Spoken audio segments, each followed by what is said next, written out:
இது என்ன செய்யணும்? அவர்கள் வந்து நீங்க வந்து சிபிஎம் எல்லாம் கோச்சிட்டு போனாங்க. கனராஜன் பக்கத்துல இருந்தாரு, சண்முகன் பக்கத்துல இருக்காங்க. எல்லாரும் போய் உட்காந்து சாயந்தரம் வந்து ஆபீஸ்ல பேசுறாங்க. என்ன பேசுவாங்க?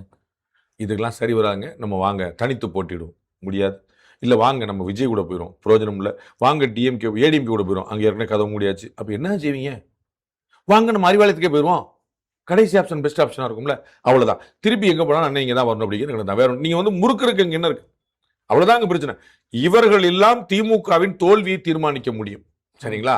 ஆனா இவர்களுக்கு தேவை திமுகவின் தோல்வி அல்ல, தங்களுக்கான கௌரவம். அவ்வளவுதான். அப்ப அங்க போனா நம்ம வந்து 6 சீட்ல போன முறை ஒர்ஸ்ட் கேஸ் போன முறை 2 சீட்டா ஜெயிப்போம்ல.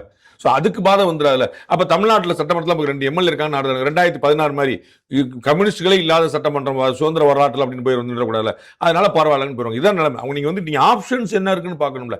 தாவேகாவும் காங்கிரஸும் வந்து பேசிக்கிட்டு இருந்த தருணத்துல இவங்களுக்கு எல்லாம் வந்து பயங்கரமா இருந்துச்சு. திமுக எல்லாத்தையும் ஆற போட்டு மூடி வச்சுட்டு அடுத்த வேலையை பார்க்க வச்சு காங்கிரஸ் வந்து மூட்டை கட்டிட்டாங்க. இப்ப வாங்க அப்படின்னு ஒரு இப்ப உங்களுக்கு வேற ஆப்ஷன் இல்லாம இருக்கு. அவர்கள் 3 கட்டம், இவர்கள் 3 கட்டம், அண்ணன் திருமாவளவன் நேரடி சந்திப்பு எல்லாம் இருக்குது. பழைய சீட்டு கிடைச்சாலே பெரிய விஷயம் நிலைமையில மாட்டி வச்சிட்டார்.